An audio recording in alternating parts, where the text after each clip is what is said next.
Assalamualaikum warahmatullahi wabarakatuh. Salam dan bahagia. Perkenalkan, nama saya Miftal Katima dengan NIM 2020148. Saya dari Prodi Agribisnis Fakultas Pertanian. Di sini saya akan mempresentasikan hasil tugas UTS saya yang berjudul pengolahan kedelai menjadi susu kedelai pada skala industri rumah tangga. Susu kedelai merupakan salah satu produk olahan yang berbahan baku kedelai. Susu kedelai akhir-akhir ini telah banyak dikenal sebagai susu alternatif pengganti susu sapi. Hal ini dikarenakan susu kedelai memiliki kandungan protein yang cukup tinggi dengan harga relatif lebih murah jika dibandingkan dengan sumber protein lainnya. Adapun komponen yang harus disajikan yaitu persiapan bahan kedelai yang sudah direndam selama 4 jam, gula pasir, esen beraneka rasa atau vanila stroberi, alat blender panci, kompor, kain sari atau pengaduk kayu besar, dan gelas dan nampan untuk pengajian.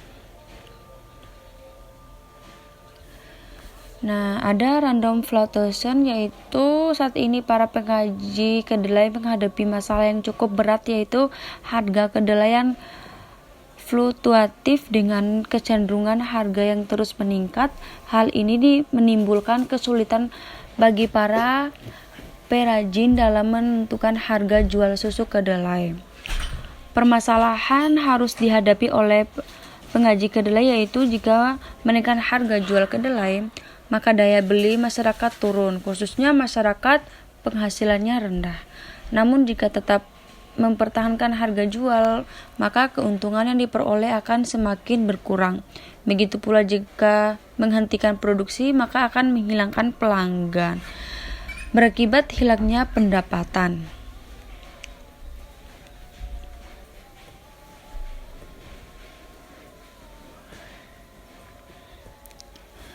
Ada sistem produksi. Sistem produksi yaitu sortasi dan pencucian biji kedelai. Sortasi dilakukan untuk membuang benda asing atau kotoran dan biji kedelai yang rusak. Biji kedelai dicuci dengan air mengalir beberapa kali sampai air bekas cucian benih dan kedelai nampak bersih. Cucian sebelum perendam dapat mengurangi jumlah bakteri yang ada pada biji kedelai.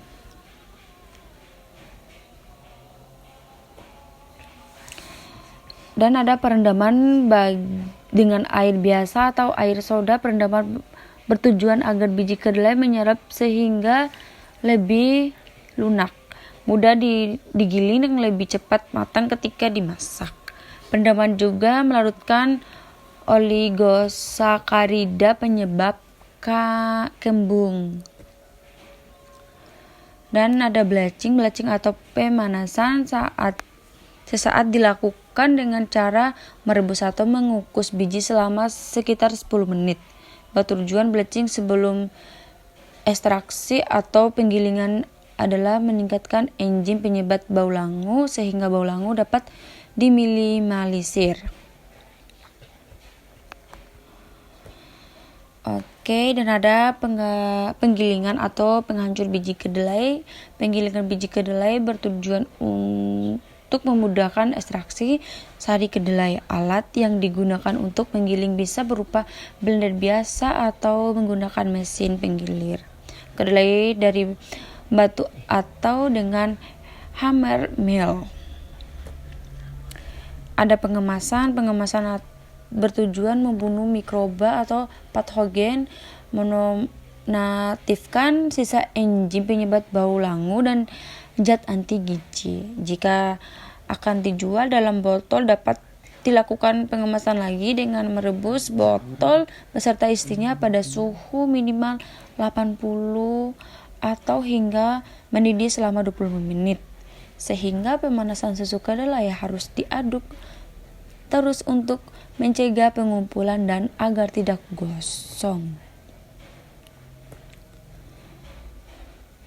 Dan ada Pengemasan merupakan tahap yang paling penting. Bahan pengemasan susu kedelai bisa berupa plastik, botol cup, atau botol gelas. Plastik untuk pengemasan susu kedelai bisa jenis HDPE. Jika menggunakan plastik, biasanya susu kedelai dikemas dalam keadaan dingin agar tidak terjadi perpindahan materi atau plastik ke susu. Dan terakhir ada proses pengendalian. Dalam rangka peningkatan daya saing produk pertanian, mutu produk akhir harus mampu memenuhi kebutuhan pasar. Sehubungnya dengan hal tersebut perlu dilaksanakan program pengembangan sistem penjaminan mutu. Mungkin itu saja hasil dari presentasi saya. Lebih dan kurangnya saya mohon maaf. Salam.